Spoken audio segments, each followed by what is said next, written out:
Important topic की बात करने वाले हैं।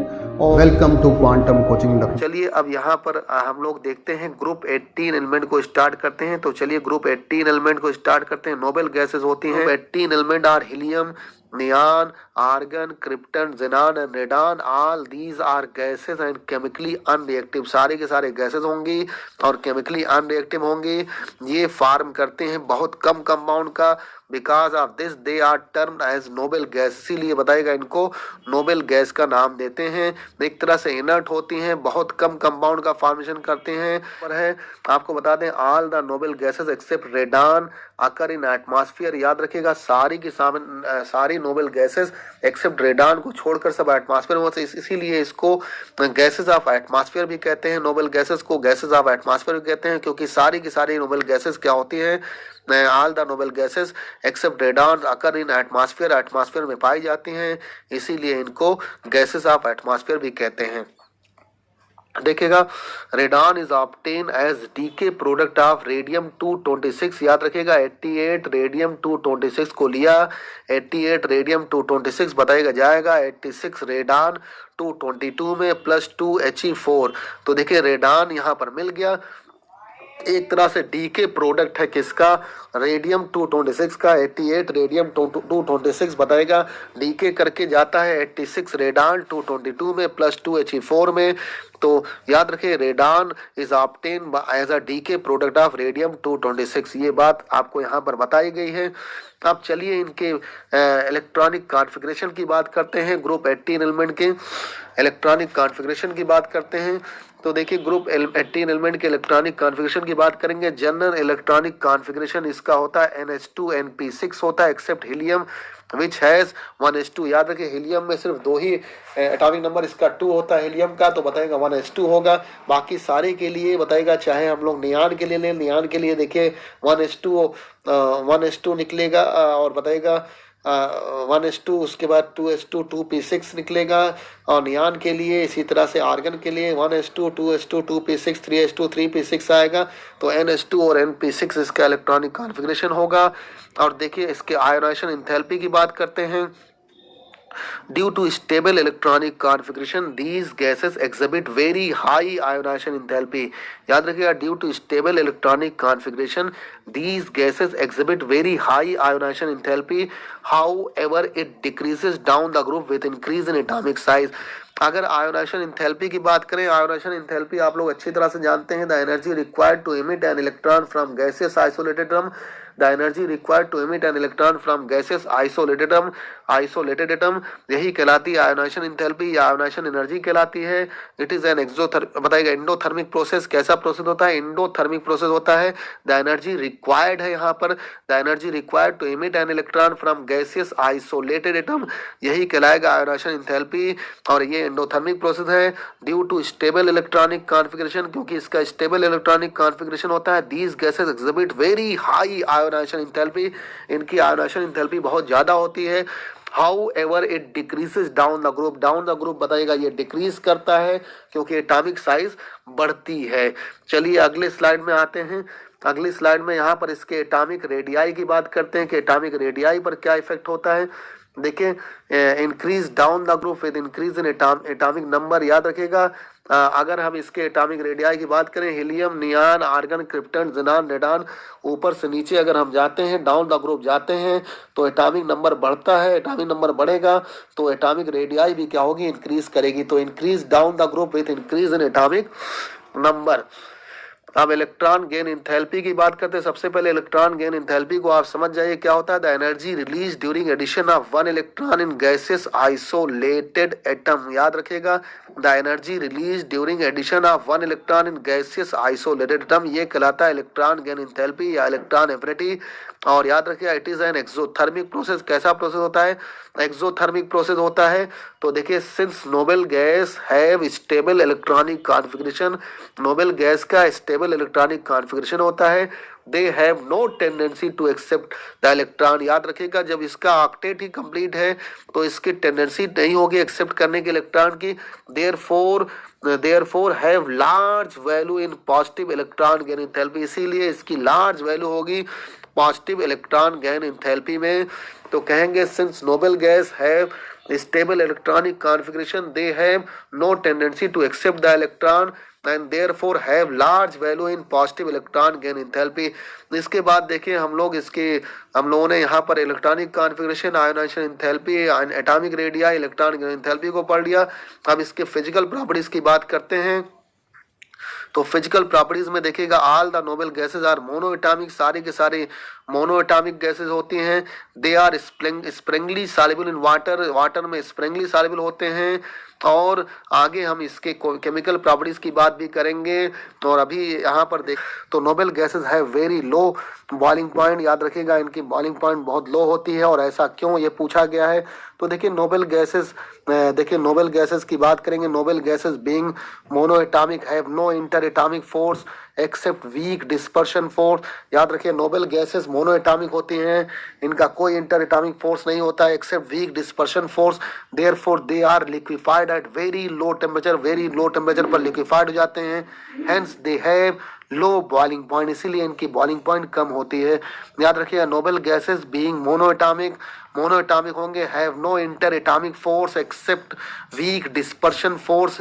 ये डिस्पर्शन फोर्स या लंदन फोर्स आपको पता होगा बहुत मोमेंट्री टाइम के लिए होता है और ये इनर्ट गैसेस के बीच में, दो एटम के बीच में होता है। वीक डिस्पर्शन फोर्स या लंदन फोर्स होगा मोमेंट्री, एक तरह से डाइपोल मोमेंट काम करता है।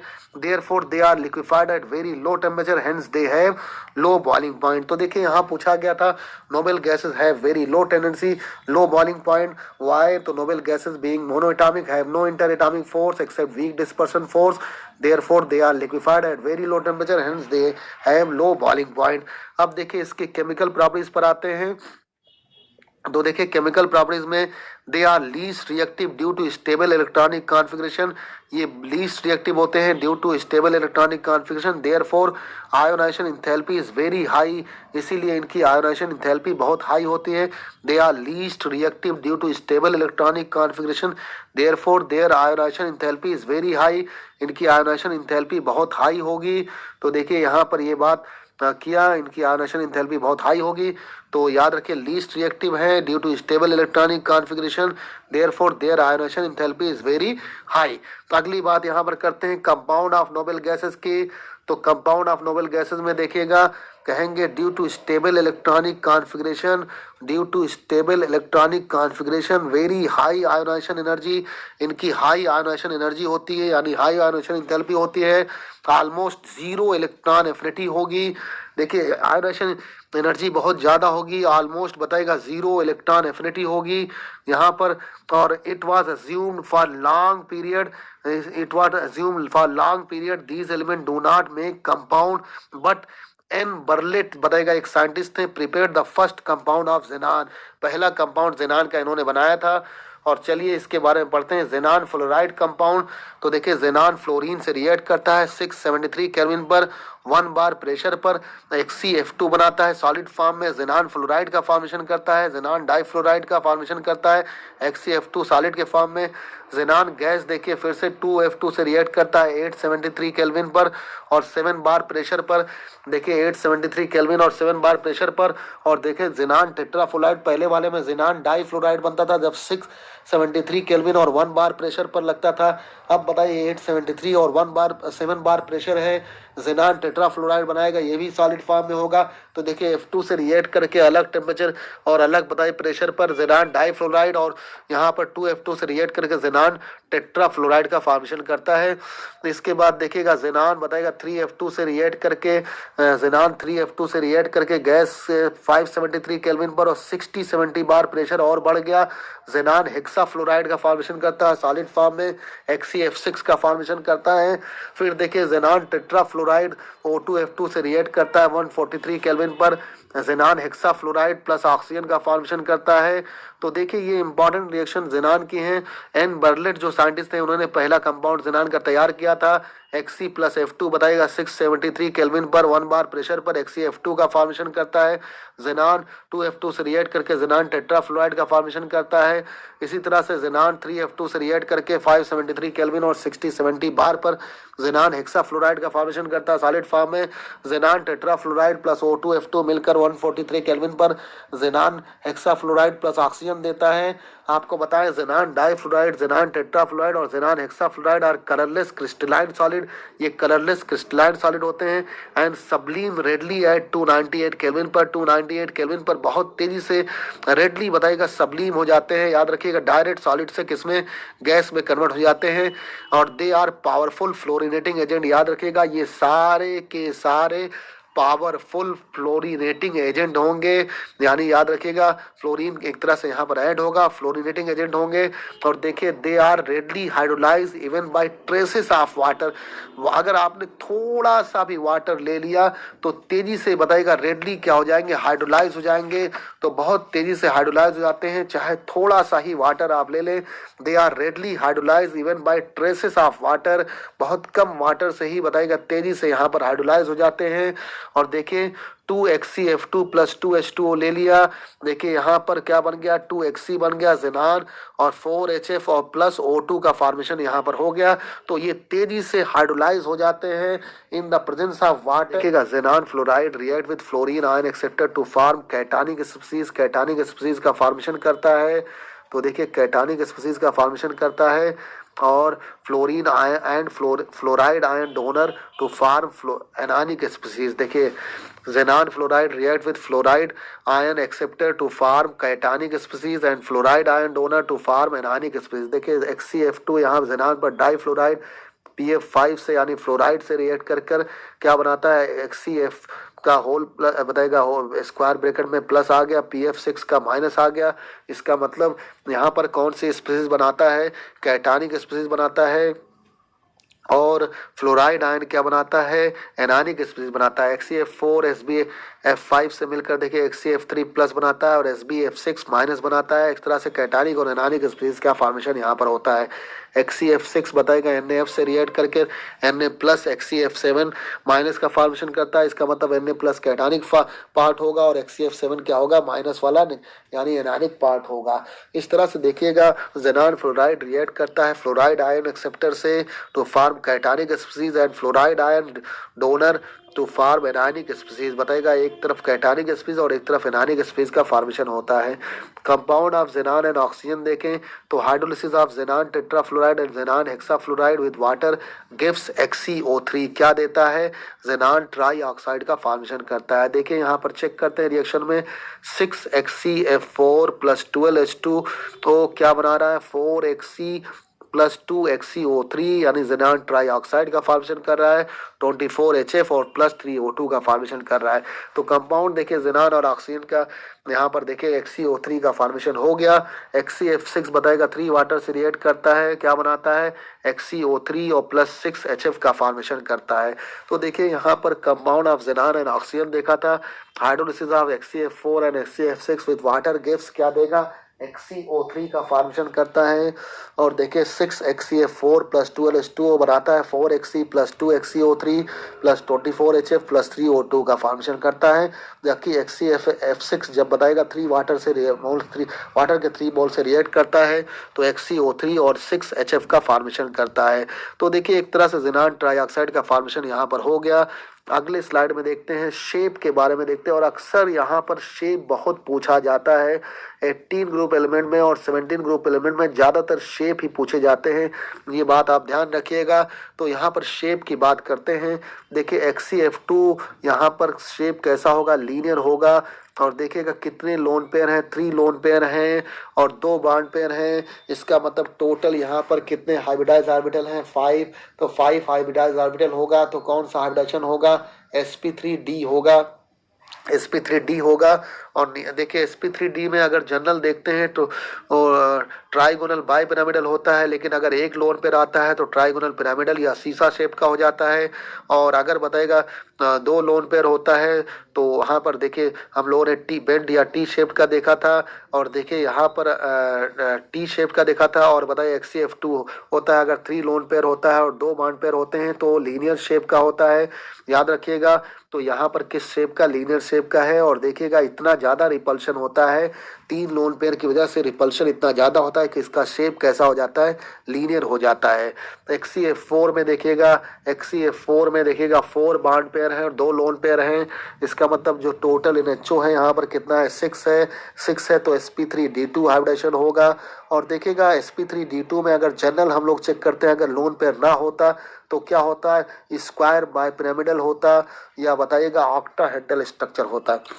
तो स्क्वायर बाइपिरामिडल या ऑक्टाहेड्रल स्ट्रक्चर होता, लेकिन एक लोन पेयर जब आता है तो स्क्वायर पिरामिडल हो जाता है, और जब बताएगा 2 लोन पेयर आता है तो स्क्वायर प्लेनर हो जाता है। तो इसका स्ट्रक्चर कैसा हो गया, यहाँ पर देखिएगा स्क्वायर प्लेनर स्ट्रक्चर हो गया। किस तरह का स्ट्रक्चर होगा, स्क्वायर प्लेनर स्ट्रक्चर यहाँ पर हो गया। अब देखिए XCF6 की बात देखते हैं। XCF6 में आपको बता दें यहाँ पर कितने, एक लोन पेयर है और 6 बॉन्ड पेयर हैं। देखिए 1 2 3 4 5 6 बॉन्ड पेयर हैं, और बताएगा 6 बॉन्ड पेयर 1 लोन पेयर 7 है। Total NHO numbers of hybridise orbital जो है वो 7 है। तो sp3d3 हाइब्रिडेशन होगा, sp3d3 हाइब्रिडेशन होगा। और याद रखें जनरल अगर sp3d3 को देखते हैं तो पेंटागोनल बाइपिरामिडल स्ट्रक्चर बनता है, लेकिन यहाँ पर एक लोन पेयर की वजह से ये डिस्टॉर्टेड पेंटागोनल बाइपिरामिडल होगा। कुछ बुक में यहाँ पर डिस्टॉर्टेड ऑक्टाहेड्रल भी, इसका शेप अभी तक पूरी तरह से क्लियर नहीं है, लेकिन इसको डिस्टॉर्टेड ऑक्टाहेड्रल भी कह सकते हैं या डिस्टॉर्टेड पेंटागोनल बाइपिरामिडल भी कह सकते हैं। तो एक तरह से आप इसको डिस्टॉर्टेड पेंटागोनल बाइपिरामिडल ही समझिएगा, अभी तक इसके शेप के बारे में पता नहीं चला है। तो डिस्टॉर्टेड पेंटागोनल बाइपिरामिडल यहाँ पर इसका स्ट्रक्चर होता है। तो देखिए इस तरह से यहाँ पर इसका स्ट्रक्चर भी आ गया, और ये समझ गए आप XCF6 का। अब आगे की स्लाइड पर बढ़ते हैं, नेक्स्ट स्लाइड पर देखते हैं। नेक्स्ट स्लाइड पर यहाँ पर चेक करते हैं, देखिएगा अब XCOF4 का चेक करते हैं। XCOF4 में देखिएगा कितने बॉन्ड पेयर हैं। देखिए 1 2 3 4 5 पाई बॉन्ड हाइब्रिडेशन में पार्टिसिपेट नहीं करता है, तो इसका मतलब 5 बॉन्ड पेयर हैं और 1 लोन पेयर है, 6 है। तो जरा बताएगा sp3d2 होगा, sp3d2 होगा। तो इसका स्ट्रक्चर कैसा होना चाहिए था। देखिए अगर ये जनरल केस होता है sp3d2 का जिसमें कोई भी लोन पेयर ना होता तो होता, याद रखिएगा, स्क्वायर बाइपिरामिडल या ऑक्टाहेड्रल, लेकिन यहाँ पर एक लोन पेयर आ गया है। इस लोन पेयर की वजह से इसका शेप हो जाएगा यहाँ पर स्क्वायर, या स्ट्रक्चर कैसा हो जाएगा, स्क्वायर पिरामिडल शेप हो जाएगा। स्क्वायर पिरामिडल शेप हो गया XCOF4 में। और याद रखिएगा पाई बॉन्ड हाइब्रिडेशन में पार्टिसिपेट नहीं करता है। तो देखिए अक्सर आपको देखिए केमिकल बॉन्डिंग में स्ट्रक्चर सिखाए गए थे, वहाँ से भी सीख सकते हैं आप स्ट्रक्चर को। केमिकल बॉन्डिंग में पूरी तरह से स्ट्रक्चर के बारे में बताया गया था, कैसे कैसे इसके स्ट्रक्चर बनते हैं, और यहाँ से भी आप जान सकते हैं। और देखिए XCO3 में स्ट्रक्चर बहुत इंपॉर्टेंट है। इसमें XCO3 में देखिएगा 1 bond pair 2 bond pair 3 bond pair, pi देखिए डबल बॉन्ड में एक पाई बॉन्ड एक सिग्मा बॉन्ड होता है। सिग्मा बॉन्ड ही हाइब्रिडेशन में पार्टिसिपेट करता है, पाई बॉन्ड पार्टिसिपेट नहीं करता है। Pi bond do not participate in hybridisation. तो देखिए यहाँ पर 3 बॉन्ड पेयर है और 1 लोन पेयर है, 3 बॉन्ड पेयर 1 लोन पेयर है। तो नंबर्स ऑफ हाइब्रिडाइज्ड ऑर्बिटल 4 हुआ। अगर जनरल केस होता बिना लोन पेयर के तो जरा बताइएगा इसका शेप कैसा होता, टेट्राहेड्रल होता। लेकिन यहाँ पर 3 बॉन्ड पेयर और 1 लोन पेयर हो गया तो पिरामिडल शेप का हो गया, जैसे अमोनिया में होता है पिरामिडल शेप। सिमिलर यहाँ पर भी बताएगा पिरामिडल शेप हो गया। देखिए 1 लोन पेयर है और 3 बॉन्ड पेयर है, तो पिरामिडल शेप का यहाँ पर हो गया। आगे हम लोग अब इसके यूज की बात करते हैं। यूज में argon is use to provide inert atmosphere, याद रखिए बल्ब वगैरह में यूज किया जाता है। Argon is use to provide inert atmosphere, और helium is use in filling weather balloon, याद रखिएगा बलून में फिल करने के लिए बताइएगा यहाँ पर वेदर बलून में यूज किया जाता है हीलियम। इस तरह से देखिए हम लोगों ने 3 ग्रुप एलिमेंट को भी कंप्लीट